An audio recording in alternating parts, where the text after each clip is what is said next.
Walsh here from Embodied Yoga Principles. So let's look at tree posture today. So a classic posture that's used in many yoga classes in many forms. We might ask, what are we doing in tree posture? Well, perhaps we're making a shape, trying to be a perfect shape. I'm definitely not going to give an instructional video on it. My tree posture's technically not amazing, I imagine many people will say. There's another way we can use it, however, which is to build skills. So on the literal level, we're working on a balance, which, that's important, particularly perhaps as we get older, so be able to balance ourselves.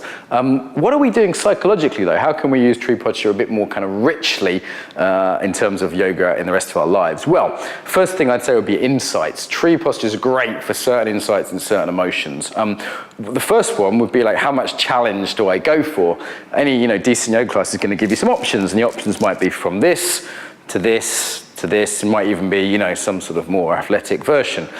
So the first thing I would say to students is notice which of those do you go for. Do you tend to sort of play it safe and only take the foot off the ground when okay, I'm definitely not going to fall over now? Or are you one of those people that's like, right, straight up into it, okay, right, let's go, no big deal.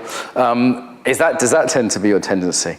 Do you tend to rush into it, or is it very cautious? And then we can ask, you tend to be very cautious? Do you tend to be very blasé? Is this something you tend to do in the rest of your life? Next, what are we doing with tree posture? Well, obviously it's a great mindfulness practice, because when we're standing on one leg, it might be kind of difficult, and we might be going, oh, this is hard, and then I have to really focus my attention, which is great as a mindfulness practice. We can also notice in that if we get a bit controlling, is it a little bit like, I have to stay up at all costs, or is it like, it doesn't really matter if I fall over. Usually in a class, we're doing this as part of a group. So what can really come up for people is pride and shame, embarrassment as well as the sort of lower end of shame. So what do I mean by that? Well, it might be, look at my beautiful tree posture. Isn't it perfect? That kind of pride.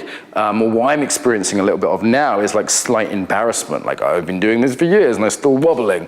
It might be, everyone knows you're a yoga teacher and you're doing the posture and then you wobble and then you feel like an idiot. Or be honest with your emotions. There's that moment when you come out of it.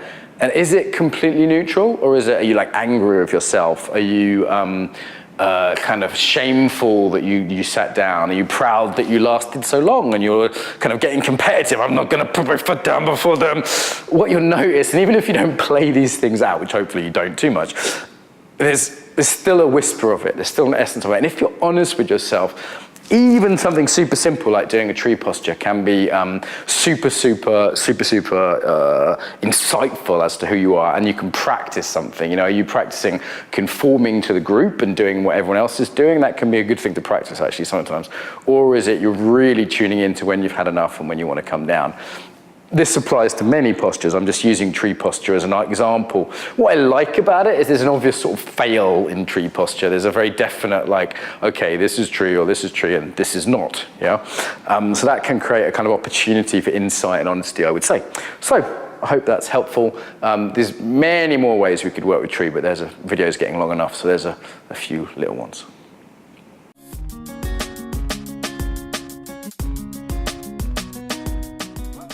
So I hope you enjoyed that video. If you did, you can subscribe to the channel, hit the bell. More importantly, however, get the newsletter. So the newsletter you do, is that right? In the box here?